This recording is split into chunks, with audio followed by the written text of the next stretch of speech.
contracts and ownership, and you should have read the fine print, and you should have, it's like, you guys, your granddaddy don't have no land. He don't own his house because of predatory contracts. Like,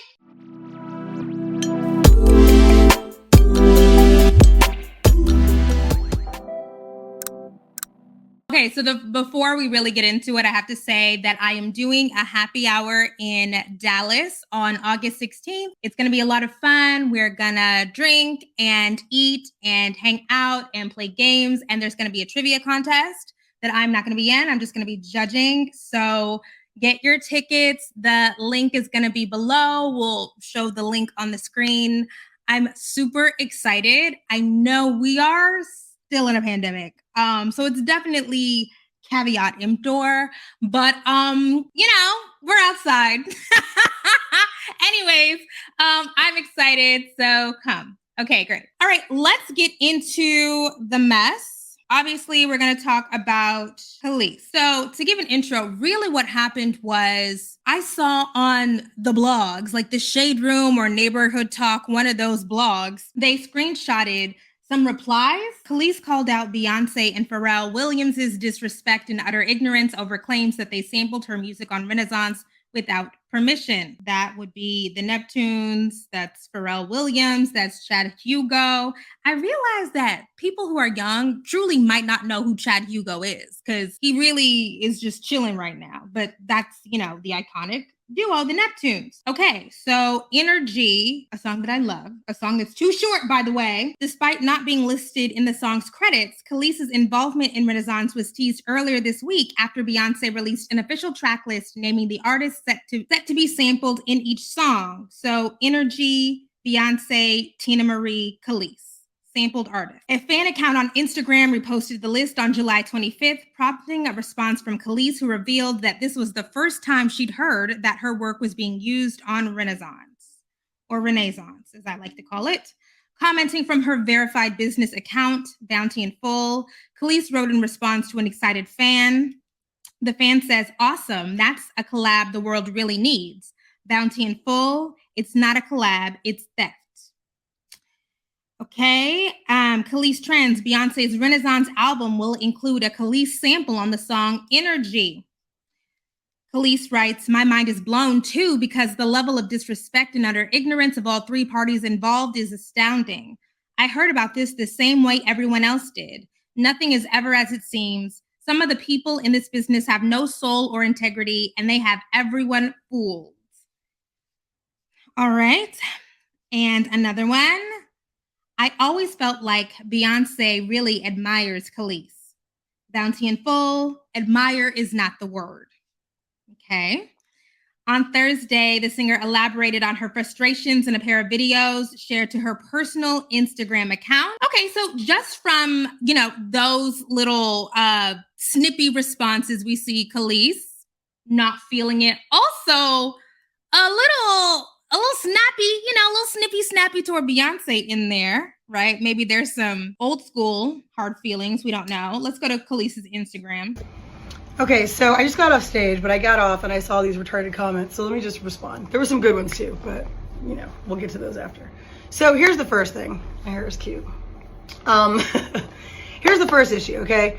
Number one, it's not even like I'm a human being, so I get pissed off and I get ticked off, right? I'm an artist, so I am, as Erica said, I'm sensitive about my shit. The reality is, okay, is that my real beef is not only with Beyonce, because at the end of the day, she sampled a record, she's copied me before, she's done it before, so have many other artists. It's fine, I don't care about that. The issue is that not only are we female artists, okay, black female artists in an industry that there's not that many of us, right? We've met each other, we know each other, we have mutual friends. It's not hard, she can contact, right? Ash Nico, who's 20? She's a young white girl. She reached out when she freaking, it's just common decency, right? It's common decency, especially because, as so many of you pointed out, as though I don't know, but let me help you, okay? I know what I own and what I don't own. I also know the lies that were told. I also know the things that were stolen. Publishing was stolen. People were swindled out of rights. It happens all the time, especially back then. So it's not about me being mad about Beyonce. Everyone's like, you're all sheep. And I'm talking to the people who are obsessed and blind, just it's so dumb. It's so ignorant. It's so ignorant. She's one issue because it was stupid and disrespectful and she should have at least reached out. But the real issue is the fact that the people like Pharrell and like Chad, who Chad really is like an amoeba and just, he's spineless. It's a miracle he can keep his neck up. But Pharrell knows better. This is a direct hit at me. He does this stuff all the time. It's very petty. Very, very, very. And the reality is that it's frustrating. I have the right to be frustrated. Why? Because no one had the human decency to call and be like, yo, hey, would like to use your record. Which, by the way, the reason I'm annoyed is because I know it was on purpose. This is not like some, oh, they were in the studio. And it was, no, this was an on purpose direct hit, which is very passive aggressive. It's very petty. It's very stupid. And I'm going to say what I have to say. I don't mince my words. So all of you Beyonce fans, knock yourselves out. I'm not mad like that. It's not about me being jealous of someone using my song. That's the dumbest, most ignorant thing I've ever heard. Like, grow up. I was not thinking about her or no one else. Not even on no shade. Just not thinking about living my greatest, best life, as I always do. So it has nothing to do with that. It has to do with the fact that from one artist to another, you should have the decency and the common sense and the courtesy to call, reach out, a manager, an agent, anybody, just to be like, yo, heads up. This is what we're thinking. This is what we're doing. Even if you're going to do it anyway. Just common decency. Like I said, it's happened before where people at least had the wherewithal to be like, yo, using your record, we understand that like Pharrell totally swindled you out of your stuff. Just want to give the respect because that's what you do, right? No, that's not what happened. So grow up, okay? I don't mince my words. I say exactly how I feel, when I feel it, how I feel it. I don't care who likes it or doesn't like it. It is what it is. These are facts. This is not opinion, okay? These are facts. Later. So that was the first video that she posted, a little slur in the beginning there, sorry. That was Kelis saying that she had no idea that this was going to happen, that Pharrell is responsible because Pharrell swindled her out of the rights to her music, and that somebody, Beyonce or her camp, should have reached out, and that other people, because they recognize that Pharrell is the thief, have gone directly to Kelis. All right, but there was also a little follow-up video back. Also, Kelis looks great. You know, it's been a hard year for her. We'll get into that, but wow, definitely still giving looks. Here's the follow-up. So just to add to my thought, here's the issue, okay? This is really not about Beyonce or anything else for that. The reality is, okay, and I said what I said, so still all facts, okay? But the reality is that this is more about the fact that like there's a lot of hypocrisy and there's a lot of nonsense. So we've got Pharrell, who did an interview, I think last year, talking about artists' rights and how people should be able to rework their deals and artists should be getting credit for what they've done and all this stuff. Where in reality, when I was signed to him, I had the same manager that he had, and he has writing credits on my records, okay? All my singles, coincidentally. And he never wrote a song, a lyric a day in his life, okay? And so, yeah, that's a problem. Number two, we've got Beyonce, who, like I said, out of human decency and artistry and female, just all of the stuff she sings about, all this empowerment and stuff, I don't talk about it, I am about it, okay? So the reality is, all of this female empowerment stuff, it only counts if you really do it. If you're really living it and walking the walk. Don't just talk the talk. It's real cute and fun to sing all these girls' songs. Like, come on now. Let's be real, all right? And then thirdly, you want to talk about Pharrell time? Oh, cause I'm happy. I'd be happy too if I was stealing all kinds of folks' publishing and rights to songs and all kinds of stuff. I actually really wouldn't be happy because it's evil. But the point is, okay, is that there's a lot of hypocrisy and someone has to talk about it and bring it up. And it just so happens that I was thrown in this. This is not like I looked for it. I was actually last night, I was posting on my Bounty and Full page, just doing my own thing. And then I saw one of my fan pages and someone was like, oh, that's a collaboration between B and Kelis. No, it's not a collaboration. It's called thievery because the collaboration, the definition of collaboration, it means that we are working together. There's no working together if you are not even checking to see if everything's cool. That's a problem, okay? I would never do that to another artist. For real. I never have, I never would. Why? Because what's the point? If I like it so much, why wouldn't I just be like, yo, I really like it. Can I use it? Like, whatever. That doesn't happen, right? It's nonsense. Because some people, I don't know what they think. I don't even care. The point is, something has to be done about it. I'm not just going to talk about it. I'm not going to pop off all the time. I'm saying what I have to say because it's true, okay? But I do think that something needs to be done. It happens to a lot of artists. It happens all the time. And I think that really something needs to change. And this just might be the fuel that I needed to actually do it. Because honestly, I try to keep to myself and stay out of the drama. But if it keeps coming to me, what else am I going to do, right? That's all. So say what you want to say. I don't really care. Peace. She went in. Okay. All right. So there's like so much backstory here. So start at the beginning. Kelis is from New York. And when she was a teenager, she met Pharrell and Chad. Somebody tweeted me that they dated at one point. Girl, I don't know anything about that. I know that early in her career, she met Pharrell. They hooked up. They signed a deal. And Pharrell now owns the masters to all of Kelis's first and second albums. So that would be Kaleidoscope. Iconic. Okay. And maybe Tasty. What was the second album? The Neptunes did produce all of Kaleidoscope and parts of Tasty, I think, but Kelis writes them. And because usually if you're a songwriter, like you should be good financially, the fact that she hasn't gotten any money from it is kind of weird. That means that when she was 18, 19, signing to Pharrell, that something really, really shady happened. Something Diddy-esque happened, right?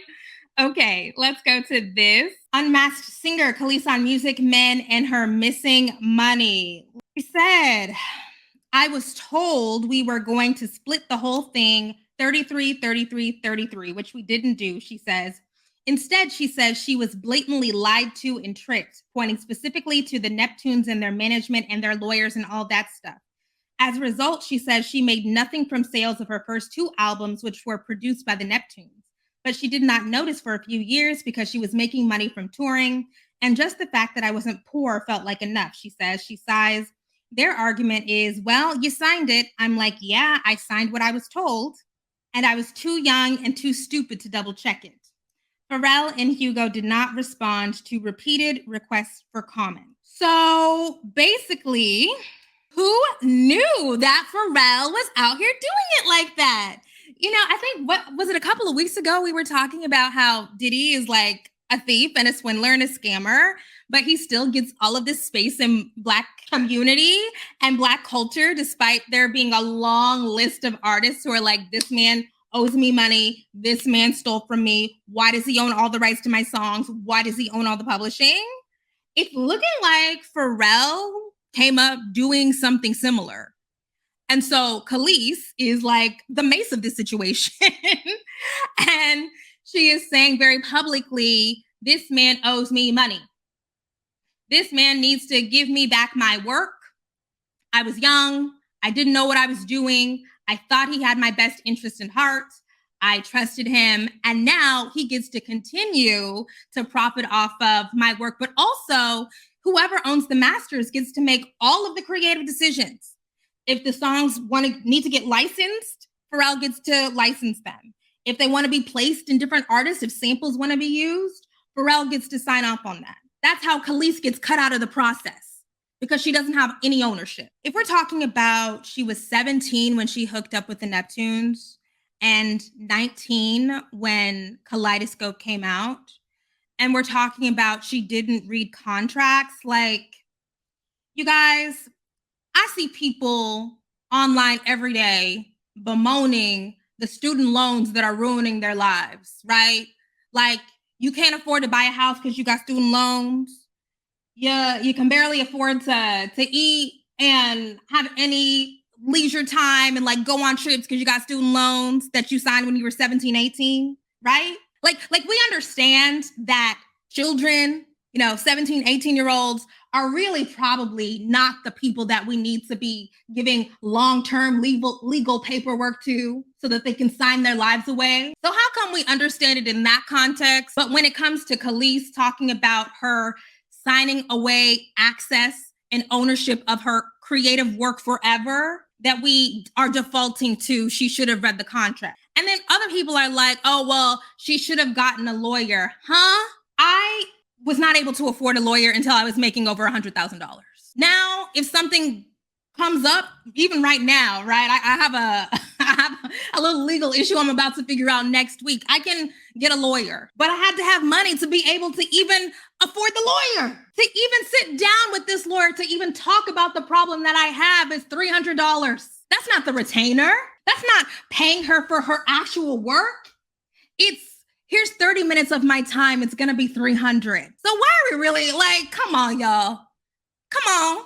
It's not making sense what y'all saying. And it don't make sense. When we are defaulting to stuff about contracts and ownership, and you should have read the fine print, and you should have. It's like, you guys, your granddaddy don't have no land. He don't own his house because of predatory contracts. Like, come on, like, it don't make sense that Black people be talking like that. Like, it does not make sense because we are always on the marginalized end. We are always on the losing end of these contracts. And I do think, and I said this on Twitter, when we are having this legal talk and contract talk, I think that we have to instinctively question where we desire to like stand, right? Like, I think that when we are talking about the legal stuff, when we know that legality does not equal morality, our first instinct should be, wait a second, am I instinctively siding with the most powerful party here? Because I do think that that is often what happens when it comes to people we like.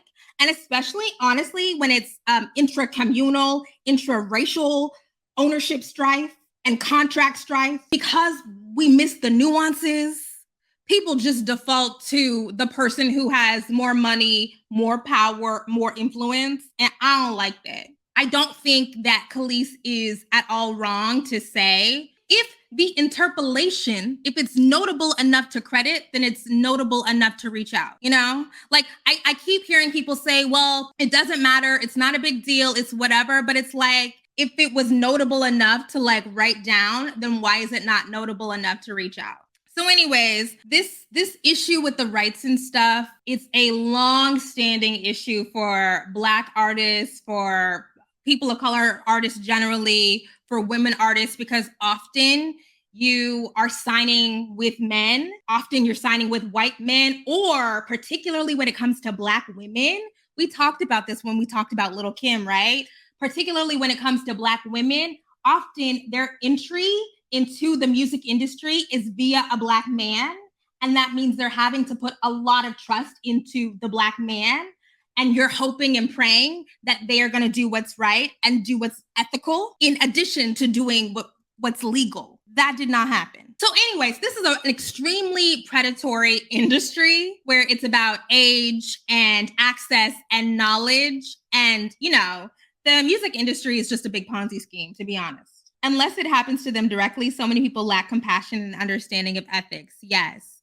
But also, it's not just about it happening to them directly. It is about who we feel most connected to, who we like better. And as I mentioned on Twitter, right, like, we know that it's crazy that Anita Baker in her 60s was still arguing with the white folks over Caught Up in the Rapture, you know, like from 1987, or like, that's crazy. And it's easy for us to be like, girl, like, get your money, like, this is crazy. It's harder for us to be like, oh, maybe Beyonce and Pharrell, whom a lot of people love. I actually do love the Neptunes and Pharrell a lot. Be like, oh, y'all scamming, right? Or Parkwood is a huge entity. Like, it's a big machine. So is it Beyonce gonna directly pick up the phone to call Kelis? Like, no, probably not. But certainly somebody in the orbit, somebody in the machine can give her a heads up. No matter how small the interpolation, it's a few seconds, it's whatever. Okay. I also wanted to say, because I understand, you know, something that I think is really fascinating about Beyonce's career is how many of her stands were not even kind of almost sort of alive when she dropped Dangerously in Love or B-Day, or honestly, even into like, I Am Sasha Fierce. So many of these people are young, and it's easy to default to, who is Kelis? Who knows Kelis? Like, she's being delusional. And I wanted to take a second to just go into who Kelis is just as a person, because don't you dare ever in your life question Kelis as the fashion girl, the like original alternative Black girl. She is so hugely influential. And so we're just going to take another little detour to give Kelis her flowers, because that's my shit. So here is Pharrell Williams, an interview in 2013. Here's him saying it was singer Kelis who got him to wear Prada and Gucci. The 40-year-old producer and style icon is enjoying a career high at the moment in both his music and his fashion lines. Pharrell hasn't always been so stylish and recalls how he first got into fashion around 15 years ago. I just signed this girl called Kelis. And back then, all I wore was Ralph Lauren's polo because that was the thing. And Kelis turned to me and said, you got to get out of this box. He laughed to UK Vogue magazine. She introduced me to Prada and Gucci. It was thanks to Kelis I discovered a life outside of monogram. Also, we have to talk about the style of Kelis. Truly, okay, here is her promoting her first album, literally a teenager. Yeah, I just made him Panda Congas, and then before I knew it, such a cutie. About Willie the Lion Smith, James P. Johnson, Jelly Roll Morton. That man has got the knowledge. Yeah, you do. Oh, he's great. But you have as well, I think. When did you first take up singing? When did your first thing you? Well, I mean, I started singing in church. I grew up with my family, so church was like a really big part of the whole growing up process. I sang in about 4 or 5 years. How cute. Honestly, that, let me just say, as a Black girl, where did I live? I lived in North Texas at this time, right? That was not an aesthetic that you saw. That aesthetic, natural hair, first of all, colored natural hair, the kind of like punkish kind of vibe. That is not the aesthetic that you saw on BET. Like, it just wasn't a thing. It was everybody trying to be video girl. Like, it wasn't that. It's such a big deal. Okay, let's go into some more of the icon. Please, this crazy. So, still looks fashion forward. Okay. And then we have this iconic, I hate you so much right now, dyed eyebrows. It's just different. You know what? Like, it still looks so good. This is her grown up. Oh, this is from the Get Along With You video. Obsessed with that. You know me, I've always loved clothes, but something I've always struggled with is how people can look effortless. You know what I'm saying? Like the mixing and matching of different textures and prints, and you put the coat over it, and you put the sunglasses that don't exactly match. Like Kelis does that. Also, Solange is like the queen of that, where it's like, where did you get all these different pieces from? But also, it works. My shit has to match. That's hard. Think to myself, this isn't fair. I hate you so much right now. Also, we're remembering that she's 19 when this album comes out, and she's writing those songs. It's like legit. Like, that's a kid. When people are coming up with these ideas and these looks and these vibes and these movement, it's like, kids. Still love it. Anyways, I said all that to say that I hate that in the digital age that there's just not a lot of, and not just the digital age, it's in it's the TikTokification, right? Like the memification age. There's not a lot of incentive to dig into the archives. And I think that Kelis, honestly, is one of those essential archival artists that I think a lot of people are skipping over. Her voice is so interesting and unusual and distinct. If you listen to like Caught Out There or even Get Along With You, the arrangements of those songs are so very Solange-esque. Truly, listen to Kaleidoscope and then listen to the last Solange album, When I Get Home. It's so similar. Okay. Oh, I also meant to say that when it comes to how Kelis is navigating life right now, I do also want to underscore that this has been a very difficult year for her, because in March of this year, her husband of at least 5 or 6 years died of stage 4 stomach cancer. He was 37. He had it for 2 years. And she has a young child, maybe a 2-year-old right now. Super, super sad. But I don't really want to get into that because that is very depressing, right? But that is the stuff that makes you be real paranoid about your health. That's the stuff that makes the health anxiety creep up, right? Because he was saying in some of his final Instagram posts, he had a pain in his stomach and like some back pain. And then it turned out that he had stage 4 stomach cancer. And then they gave him 18 months to live. So if she's lashing out, if she is not handling things in the exact right way, one, I think that she is completely justified in being angry at Pharrell, at all of the people responsible for roping her into those very predatory contracts. And also, I do think for somebody as powerful as Beyonce, who we know has lots of support, who dots every I and crosses every T, to miss that when it comes to another Black woman artist, I think that she gets to be mad. And I don't like people gaslighting her and telling her that it's nothing. If it were you, it wouldn't be nothing.